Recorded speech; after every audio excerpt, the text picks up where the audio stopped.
এই পৃথিবীর জমিনের মধ্যে আসার একটা সিরিয়াল আছে, কিন্তু পৃথিবীর জমিন থেকে যাওয়ার কোনো সিরিয়াল নাই। এই দুনিয়ার জমিনের মধ্যে একে একে মানুষ জন্মগ্রহণ করে পৃথিবীর জমিনের মধ্যে আসে, কিন্তু এই পৃথিবীর জমিন থেকে যাওয়ার কোনো সিরিয়াল নাই। দাদার আগে নাতি দুনিয়ার জমিন থেকে চলে যায়, বাবার আগে সন্তান, মার আগে মেয়ে দুনিয়ার জমিন থেকে চলে যায়। কথা বলেন ঠিক কিনা?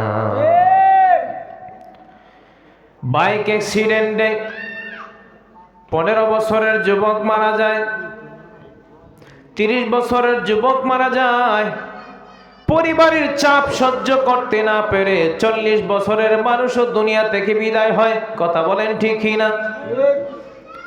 60 বছরের বেশি মানুষ দুনিয়ার জমিনের মধ্যে সুস্থ হালতে বাঁচতে পারে না, কারণ মানুষ ক্ষণিক সময়ের জন্য, আখিরাত এমন একটা সময়, আখিরাতের একদিন দুনিয়ার 50,000 বছর। আখিরাতের তুলনায় সামান্য সময় পরিমাণ সময় নিয়ে আমরা পৃথিবীর জমিনের মধ্যে আসলাম। এই জন্য রব্বুল আলামিন সামান্য সময় আমাদেরকে দিয়েছেন, এই সময়ের ভিতরে শুধুমাত্র মালিকের গোলামির জন্য পাঠাইছেন। আল্লাহ পাক কোরআনুল কারীমের মধ্যে ইরশাদ করেন, ওয়ামা খালাকতুল জিন্না ওয়াল ইনসা ইল্লা লিয়া'বুদুন। রব্বুল আলামিন একমাত্র জিন এবং ইনসানকে মহান রব্বুল আলামিনের ইবাদতের জন্য সৃষ্টি করেছে। জুড়ে বলেন সুবহানাল্লাহ।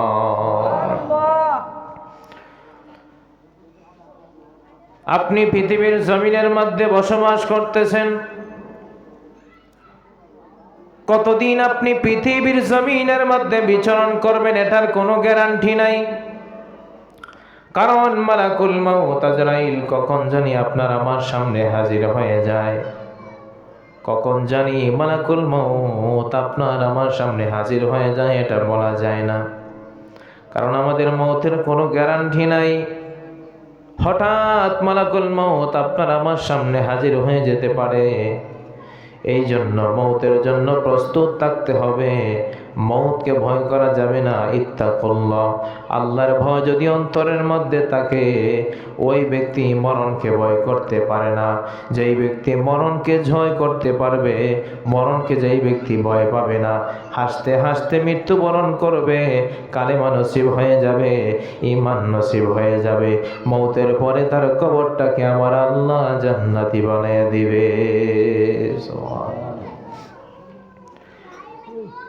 মৌতের পরে যদি আমাদের কবর জান্নাত না হয়, জাহান্নামের আযাব এত কঠিন, জাহান্নামের আযাব এত কঠিন, আল্লাহর বান্দা বান্দিরা এই জাহান্নামের আযাব সহ্য করতে পারবে না। হযরত আদম আলাইহিস সালাতু ওয়াস সালাম জান্নাত থেকে রব্বুল আলামিন যখন বাহির করে দিয়েছিলেন, আল্লাহ রব্বুল আলামিনের কাছে দোয়া করেছেন, রব্বানা যালামনা আনফুসানা ওয়া ইল্লাম তাগফির লানা ওয়া তারহামনা লানাকুনান্না মিনাল খাসিরিন। রব্বানা আতিনা ফিদ দুনিয়া হাসানাতাও ওয়া ফিল আখিরাহ হাসানাতাও ওয়া কিনা আযাবান নার। এই দোয়াগুলো আল্লাহর পয়গম্বর হযরত আদম আলাইহিস সালাতু ওয়াস সালাম বলে বলে আল্লাহর কাছে ফরিয়াদ করেছেন। রব্বুল আলামিন হযরত আদম আলাইহিস সালাতু ওয়াস সালামের দোয়া কবুল করেছিলেন। আল্লাহ রব্বুল আলামিনের কাছে ফরিয়াদ করলেন, ও রব্বুল আলামিন, আমার ভিতরে যখন রূহ দেওয়া হয়, আমার ভিতরে যখন রূহ দেওয়া হয়, আমি যখন তাকাইলাম আরশের পায়ার কুঠির মধ্যে লেখা তুমি রব্বুল আলামিনের নামের সঙ্গে লা ইলাহা ইল্লাল্লাহ মুহাম্মাদুর রাসূলুল্লাহ সাল্লাল্লাহু আলাইহি ওয়াসাল্লাম। ও রব্বুল আলামিন, আরশের পায়ার কুঠির মধ্যে আমি দেখতে পাইলাম তোমার নামের সঙ্গে আরেকজনের নাম, তোমার হাবিবের নাম, তোমার বন্ধুর নাম। রব্বুল আলামিন, এই নামের ওসিলায় আমি আদমকে তুমি মাফ করে দাও। রব্বুল আলামিন ডাক দিয়া বলেন, এ আদম, শুরুতেই যদি তুমি আমি আল্লাহর কাছে এই ওসিলা নিয়ে দোয়া করতা, তাহলে আমি রব্বুল আলামিন আমার হাবিবুল্লাহ, আমার বন্ধু নবী মুস্তাফার ওসিলায় তোমার তামাম জিন্দেগির গুনাহ আমি মাফ করে দিতাম। তোমার ফরিয়াদ আমি আল্লাহ কবুল করে নিতাম।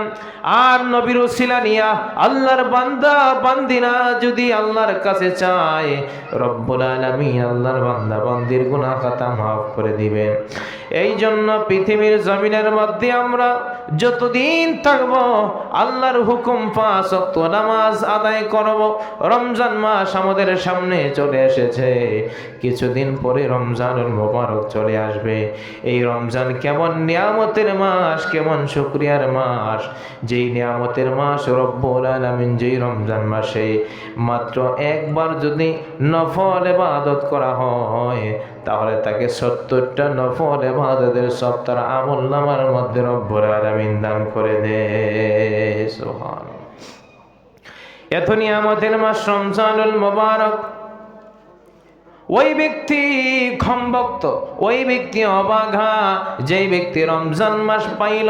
আল্লাহর হাবিব বলেন, আল্লাহর কোনো বান্দা বান্দি যদি রমজান মাস পাইল কিন্তু নিজের জীবনের গুনাহ মাফ করাইতে পারে না, তার মতন হতবাগা কপাল পোড়া পৃথিবীর জমিনের মধ্যে কেউ হতে পারে না।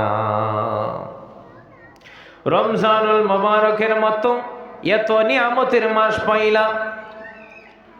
ও বান্দা, এমন বান্দা আছে যারা রমজান কি, রমজান কেমন নিয়ামত যারা বুঝতে পারে, বারবার রমজানুল মুবারক পাওয়ার জন্য রব্বুল আলামিনের কাছে দরখাস্ত করে, ওগো রব্বুল আলামিন তুমি আমাকে রমজান মাস পর্যন্ত পৌঁছায় দাও।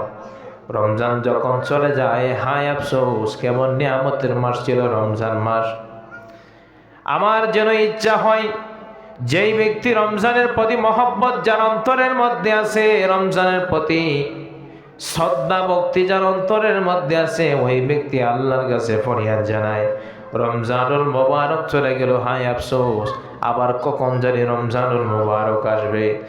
আগামী বছর রমজান আসার আগ পর্যন্ত বারবার আল্লাহর কাছে রোনাজারি করতে থাকে, কারণ এই রমজানুল মুবারকের মাস এত নিয়ামতের মাস, এত নিয়ামতের মাস, এত গুরুত্বপূর্ণ মাস।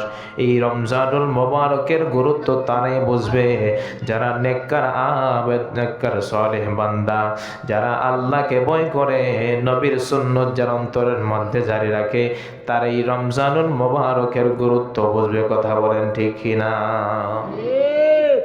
কিন্তু এমন কিছু মানুষ দিনের বেলা হোটেলের মধ্যে লুকায়া লুকায়া রোজা ভেঙে ফেলে, খাবার খেয়ে ফেলে। কথা বলেন ঠিক কিনা? ঠিক।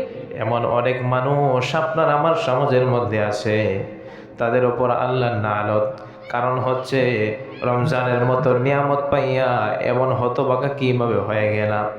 সারা বছর ইবাদত করতে পারো নাই, 11টা মাস ইবাদত করতে পারো নাই, 5 ওয়াক্ত নামাজ সঠিকভাবে আদায় করতে পারো নাই, আল্লাহ রব্বুল আলামিনের প্রত্যেকটা হুকুম আহকাম আদায় করতে পারো নাই।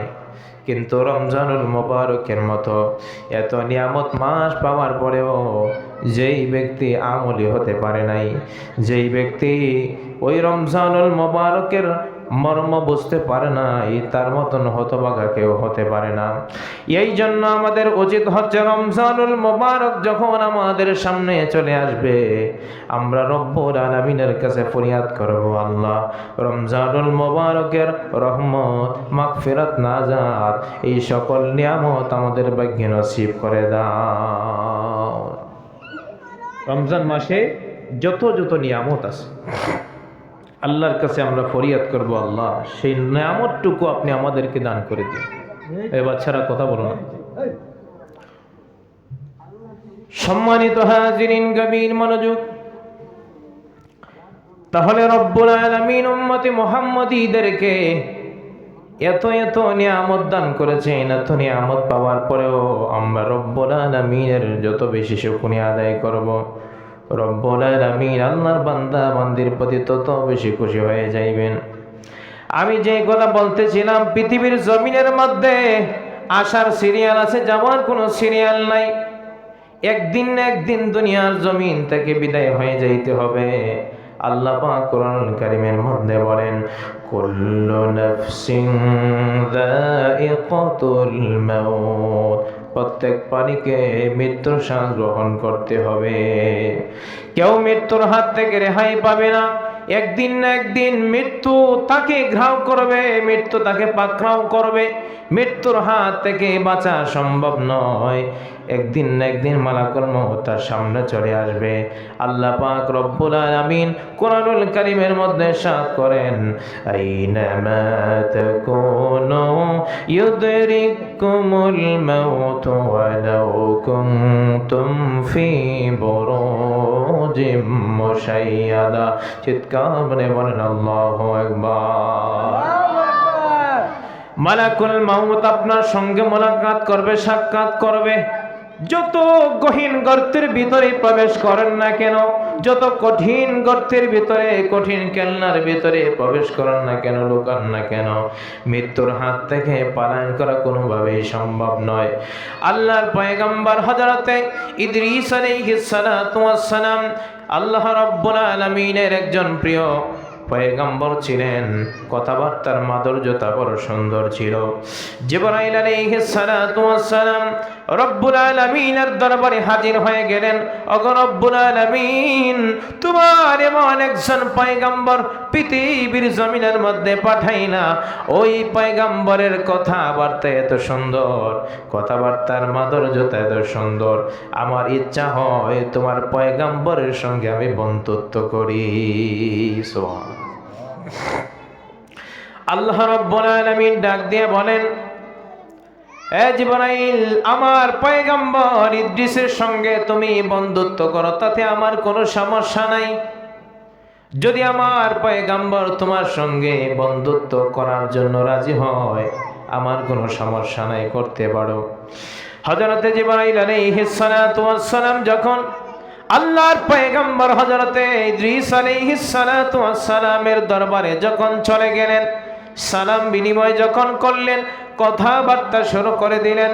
ও আল্লাহর পয়গম্বর, আপনার কথাবার্তা এত সুন্দর লাগে, আমার মন চায় আপনার সঙ্গে আমি বন্ধুত্ব করব। হযরত ইদ্রিস আলাইহিস সালাতু ওয়াস সালাম বলেন, আমার সঙ্গে বন্ধুত্ব করতে হলে আমার একটা শর্ত মানতে হবে। বলে, কি শর্ত? আমাকে আল্লাহর নিয়ামত জান্নাত দেখাতে হবে। জোরে বলেন সুবহানাল্লাহ। জিবরাইল আলাইহিস সালাতু ওয়াস সালাম ডাক দিয়ে বলেন, ও আল্লাহর পয়গম্বর, আপনি এখনো মৃত্যুবরণ করেন নাই, আপনি এখনো মৃত্যুবরণ করেন নাই। না না না, আপনি এখন জান্নাতের মধ্যে যেতে পারবেন না, কারণ মওত না হলে আপনি জান্নাতে যেতে পারবেন না।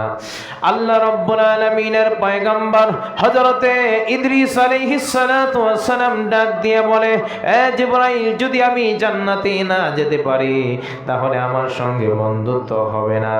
রব্বুল আলামিনের পয়গম্বরের কথা শুনে জিবরাইল আলাইহিস সালাতু ওয়াস সালাম চিন্তার মধ্যে পড়ে গেলেন, কি করব, আমারও তো বন্ধুত্ব করার প্রয়োজন। এবার জিবরাইল বলেন, ঠিক আছে, আপনার শর্ত আমি মেনে নিলাম। বন্ধুত্ব যখন হয়ে গেল, হযরতে ইদ্রিস আলাইহিস সালাতু ওয়াস সালাম ডাক দিয়া বলেন, তাহলে রওনা হয়ে যান আল্লাহর জান্নাত দেখার জন্য। এবার যখন জান্নাত দেখার জন্য রওনা হয়ে গেলেন, প্রথম আসমান, দ্বিতীয় আসমান পাড়ি দিয়ে, একের পর এক আসমান পাড়ি দিয়ে যখন জান্নাতের গেইটের সামনে হাজির হয়ে গেলেন, জান্নাতের গেইটে হাজির হয়ে যাওয়ার পরে জান্নাতের রেদওয়ান ফেরেশতা ডাক দিয়া বলে, কে? আনা জিবরাইল, আপনার সঙ্গে কে? ইদ্রিস আলাইহিস সালাতু ওয়াস সালাম কেন আসলেন? আল্লাহর নিয়ামত জান্নাত দেখার জন্য। ভিতর থেকে আওয়াজ আসলো, এখনো তিনি মৃত্যুবরণ করেন নাই, তিনি জান্নাতের মধ্যে প্রবেশ করতে পারবেন না। সঙ্গে আরেকটা কথা বলে দিবেন, যতক্ষণ পর্যন্ত আখিরি জামানার পয়গম্বর মুহাম্মদুর রাসূলুল্লাহ সাল্লাল্লাহু আলাইহি ওয়াসাল্লাম ওনার গুনাহগার উম্মতদেরকে নিয়ে জান্নাতের মধ্যে প্রবেশ না করবে, ততক্ষণ পর্যন্ত কেউ জান্নাতে প্রবেশ করতে পারবে না। জোরে বলেন সুবহানাল্লাহ। নবীজির গোলামের, নবীজির আশিকের কোনো চিন্তা নাই। চলো নবীজির জান্নাতে মদিনাতে যাই, চলো নবীজির জুড়ে মদিনাতে যাই। নবীজির গোলামের,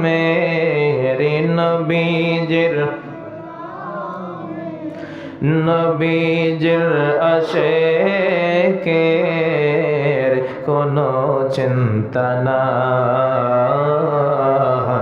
চলো নবীজির জান্নাতে মদিনাতে যাই, চলো নবীজির জান্নাতে মদিনাতে।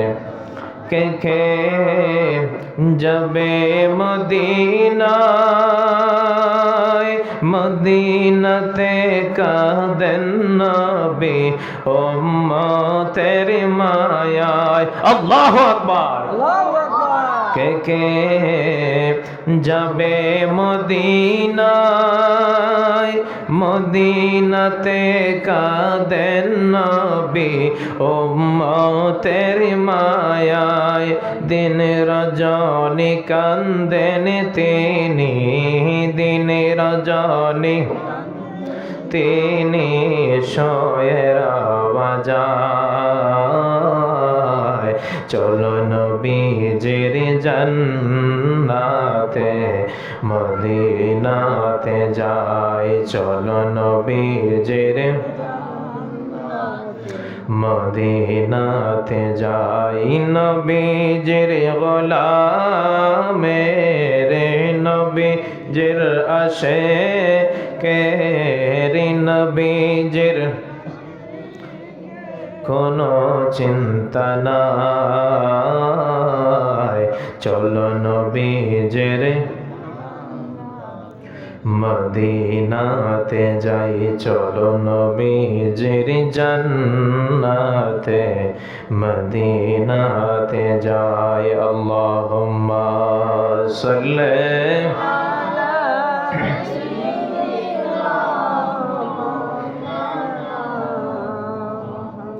ওয়ালা আলি সাইয়্যিদিনা মাওলানা। সম্মানিত হাজিরিন, গভীর মনোযোগ। আল্লাহ রাব্বুল আলামিনের পয়গম্বর হযরত ইদ্রিস আলাইহিস সালাতু ওয়াস সালাম জান্নাতের মধ্যে ঢুকতে পারেন নাই।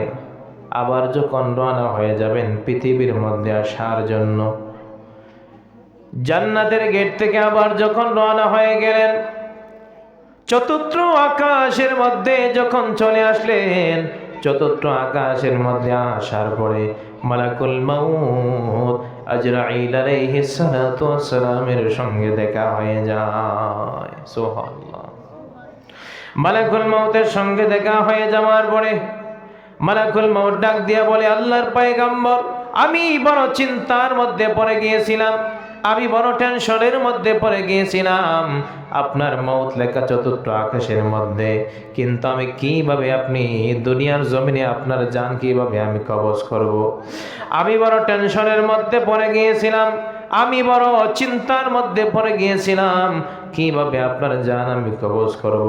কিন্তু রব্বুল আলামিন জিবরাইলের মাধ্যমে জান্নাতে যাওয়ার কথার ওসিলা দিয়ে আপনাকে রব্বুল আলামিন চতুর্থ আকাশে নিয়ে আসলেন। এবার মালাকুল মউতের সঙ্গে যখন দেখা হয়ে যায়, ইদ্রিস আলাইহিস সালাতু ওয়াস সালামকে জান কবজ করা হয়, ওনার জান কবজ করা হয়। এর মানে বোঝা যায়, যখন যেই মানুষের মউত যেই জায়গার মধ্যে লেখা, ওই ব্যক্তি ওই জায়গার মধ্যে তার মউত হবে। মউত থেকে বাঁচা কখনোই সম্ভব নয়। মউত থেকে কেউ কখনো বাঁচতে পারবে না। দেখবেন একজন মানুষ যখন মৃত্যু সজ্জায় বিছানার মধ্যে যখন শুয়ে থাকে, মানুষ তাকে গ্লাস দিয়ে চামচ দিয়ে পানি দেয়, কিন্তু পানি খাইতে পারে? কথা বলেন, পানি খেতে পারে? খাবার যখন মুখের মধ্যে দেয়, খাবার দেওয়ার পরে খাবারও খাইতে পারে না, খাবারও তার জবান দিয়ে যায় না। কেন যায় না? কারণ হচ্ছে, আপনি যখন ওই মৃত্যু শয্যা ব্যক্তিকে আপনি যখন খাবার দিবেন, তার জন্য রব্বুল আলামিনের পক্ষ থেকে যেই রিজিকের ফেরেশতা তার জন্য নির্ধারিত করা হয়েছিল, ওই রিজিকের ফেরেশতা সে বলবে, ও আল্লাহর বান্দা বান্দি, সমগ্র পৃথিবী খুঁজে দেখলাম, তোমার জন্য আমি কোনো রিজিক পাই নাই। রব্বুল আলামিন চিরদিনের জন্য তোমার রিজিকের দরজা বন্ধ করে দিয়েছে। সুবহানাল্লাহ। কি মনে করেন রিজিক আপনি উপার্জন করবেন আর রিজিক আপনার কাছে চলে আসবে? শুধু তা নয়, আল্লাহর পক্ষ থেকে রিজিক নির্ধারিত করা হয়। কার পক্ষ থেকে? আল্লাহর পক্ষ থেকে রিজিক নির্ধারিত করা হয়। সিম্পল একটা উদাহরণ, কিছু কিছু বাবা আছেন যাদের সন্তানকে বুড়ো করে ফেলতেছে, বিয়ের বয়স পার হয়ে যাচ্ছে, কিন্তু বিয়ে করায় না। জিজ্ঞেস করলে কেন বিয়ে করান না? নিজের পায়ে দাঁড়াতে পারে নাই, খাওয়াইবে কি? আরে খাওয়ানির মালিক আপনি না আল্লাহ? আল্লাহ বলে, খাওয়ানির মালিক আপনি নয়, আমি নয়, খাওয়ানোর মালিক কে? রিজিকের মালিক কে? আপনি আপনার সন্তানকে বিবাহ করানোর কারণে তার ভরণ পোষণের জন্য যে স্ত্রী তার ঘরের মধ্যে আসবে, ভরণ পোষণের দায়িত্ব, এটার চিন্তা আপনাকে করা লাগবে না। এটার দায়িত্ব, এটার ভার আল্লাহ রাব্বুল আলামিনের কাছে ব্যবস্থা করে দিবেন আমার একমাত্র আল্লাহ। সুবহানাল্লাহ। এই জন্য যখন রিজিকের ফেরেশতা বলবে, ও আল্লাহর বান্দা বান্দিরা, সমগ্র পৃথিবী খুঁজে দেখলাম, তোমার জন্য কোনো রিজিক আমি পাই নাই, পানির ফেরেশতা ওই মৃত ব্যক্তির সামনে দাঁড়ায় যাইবে। দেখবেন একজন মানুষের মুখে যখন পানি তুলে দেওয়া হয়, খেতে পারে না, পানি পড়ে যায়। কেন পড়ে যায়? ওই সময় ওই মৃত শয্যায় ব্যক্তি আল্লাহর বান্দা বান্দির কাছে আল্লাহর রহমতের এই পানির ফেরেশতা আসে বলে, ও আল্লাহর বান্দা বান্দি, সমগ্র পৃথিবী আমি খুঁজে দেখলাম, তোমার জন্য কোনো পানি পাই নাই, সমগ্র পৃথিবীর মধ্যে কোনো পানি আমি পাই নাই। আল্লাহ রব্বুল আলামিন তোমার জন্য চিরতরে পানির দরজা বন্ধ করে দিয়েছে। এই রকম ভাবে আমাদের বডির প্রত্যেকটা বডির জায়গায় জায়গায় রব্বুল আলামিন ফেরেশতা নিযুক্ত করে দিয়েছেন। এই যে হাত বিচরণ করতেছে, এটাও রহমতের কারণে। আপনি কথা বলতেছেন, আমি কথা বলতেছি, এটাও আল্লাহর রহমতের কারণে। আপনি দেখতেছেন, আমিও দেখতেছি, এটা আল্লাহর রহমতের কারণে। আপনি শুনতেছেন, আমিও শুনতেছি, এটা আল্লাহর রহমতের কারণে। আপনি চলতেছেন, আমিও চলতেছি, এটা আল্লাহর রহমতের কারণে। রব্বুল আলামিন আপনাকে আমাকে যেই নিয়ামত দান করেছেন, যদি রব্বুল আলামিন আপনাকে আমাকে কিয়ামত পর্যন্ত হায়াত দেন, আর এই হায়াত পাওয়ার পরে জমিনের মধ্যে মাথা লাগাইয়া রব্বুল আলামিনের কুদরতি কদমের মধ্যে যদি সিজদা দেয়, কিয়ামত পর্যন্ত সিজদা দিবে, আল্লাহর শুকরিয়া আদায় করা শেষ হবে না। আল্লাহু আকবার। আল্লাহর শুকরিয়া আদায় করা শেষ হবে না। যেই ব্যক্তির একটা হাত নাই, যেই ব্যক্তির একটা পা নাই, ওই ব্যক্তি বোঝে তার কেমন বেদনা। যার একটা চক্ষু নাই, দুইটা চক্ষু নাই, সে বোঝে তার কেমন বেদনা। যেই ব্যক্তি কানে শুনতে পায় না, সে বোঝে তার কেমন বেদনা। এই জন্য আল্লাহ রাব্বুল আলামিন আমাদেরকে যেই যেই নিয়ামত দান করেছেন সব সময় আমরা যেন শুকরিয়া আদায় করি। আল্লাহ রাব্বুল আলামিনের রহমতের ফেরেশতা এসে বলবে, ও আল্লাহর বান্দা বান্দি, সমগ্র পৃথিবী খুঁজে দেখলাম, তোমার জন্য কোনো অক্সিজেন খুঁজে পাই নাই। তোমার জন্য রব্বুল আলামিন শ্বাস নিঃশ্বাসের রাস্তা বন্ধ করে দিয়েছেন। মালাকুল মাউত সামনে হাজির হয়ে গেছে, মালাকুল মাউত সামনে হাজির হয়ে গেছে। ওই বান্দা যদি নেককার হয়, ওই বান্দা যদি নেককার হয়, ওই বান্দিনী যদি নেককার হয়, তার মৌতটা এমন ভাবে হবে, দুগ্নপান শিশু যখন মার কোলের মধ্যে দুধ পান করতে করতে ঘুমায় যায়, আল্লাহর নেককার বান্দা বান্দি জান কবজ করার সঙ্গে এরকম ঘুমায় যাবে। আর বদগার বান্দা বান্দি, আল্লাহর নাফরমান বান্দা বান্দিদের রূহ যখন আজরাইল কবজ করবে, বলা হয়েছে জীবন্ত একটা ছাগলকে টান দিয়ে চামড়া ছিলে নিলে যতটুকু কষ্ট হয়, তার হাজার হাজার কোটি গুণ বেশি কষ্ট হবে। এরকম কষ্ট হবে তার মৌতের মধ্যে। এই জন্য আল্লাহর কাছে আমরা সব সময় ফরিয়াদ জানাইব, আল্লাহ ও রব্বুল আলামিন, আমাদেরকে ঈমানের সহিত মওত দান করে দাও। তোমার কাছে একটাই চাওয়া, তোমার কাছে একটাই চাওয়া, আমাদেরকে ঈমানের সহিত মওত দান করে দাও। একটা আমল যদি করতে পারেন আর ইয়াকিন এবং বিশ্বাসের সঙ্গে, রব্বুল আলামিন আপনাকে ঈমানের সহিত মওত দান করবে। আল্লাহর কোন বান্দা বান্দি যদি 5 ওয়াক্ত নামাজের পরে লা ইলাহা ইল্লাল্লাহ মুহাম্মাদুর রাসূলুল্লাহ এই কালেমা যদি 5 ওয়াক্ত নামাজের পরে 10 বার তেলাওয়াত করে, 10 বার পাঠ করে, রব্বুল আলামিন তাকে ঈমান নসিব না করাইয়া, কালেমা নসিব না করাইয়া মৃত্যু দিবে না। জোরে বলেন সুবহানাল্লাহ। 5 ওয়াক্ত নামাজের পরে এই আমলটা যদি করতে পারেন, ইয়াকিন এবং বিশ্বাস নিয়ে যদি করেন, ইনশাআল্লাহ রব্বুল আলামিন আল্লাহর বান্দাকে ঈমানি মওত দান করবে। কারণ ঈমানি মওতটা আমাদের জন্য সবচেয়ে বড় একটা নিয়ামত। মৃত্যুর ঘাট প্রথম ঘাট, কবরের ঘাট প্রথম ঘাট। এই প্রথম ঘাটে যদি আপনি আটকা পড়ে যান, ঘাটে ঘাটে আপনি আটকা পড়ে যাবেন। আর যদি আপনি কবরের মধ্যে উদ্ধার হয়ে যান, প্রত্যেকটা ঘাট, ফুলসিরাতের ঘাট, জাহান্নামের ঘাট আপনার জন্য সহজ হয়ে যাবে। আল্লাহর জান্নাত আপনার সামনে হাসে যাবে। এই জন্য বান্দা, দুনিয়ার জমিনের মধ্যে আমরা সামান্য সম পরিমাণের জন্য আমরা আসলাম। যতদিন পৃথিবীর জমিনের মধ্যে আমরা থাকব, ততদিন আমরা কার ইবাদত করব? আরো জোরে বলেন কার? একতাবা করব কার? নবীর একতাবা যদি করতে পারেন, আল্লাহকে যদি ভয় করতে পারেন, ইত্তাল্লাহ রব্বুল আলামিন ডাক দিয়ে বলেন, আতিউল্লাহ ওয়া আতিউর রাসূল। যদি আমি আল্লাহকে পাইতে চাও, আমার বন্ধুকে অনুকরণ করো, আমার বন্ধুকে মহব্বত করো। আপনি যদি 5 ওয়াক্ত নামাজের পরে তাসবিহ তাহলিল আদায় করেন, নবীজির উপর দুরূদ শরীফ আদায় করেন, এই দুরূদ শরীফ আদায়ের মাধ্যমে উম্মত এবং নবীর মধ্যে একটা কানেকশন তৈরি হয়ে যায়। আর এই কানেকশনটা যখন তৈরি হয়ে যায়, কবরে যখন বলা হবে ওমা কুনতা তাকুনু ফি হাক্কি হাযার রাজুল, আমার রাসূলকে দেখায় বলা হবে, প্রথম প্রশ্ন মার রব্বুকা, তোমার রবকে, ওয়ামা দীনুকা।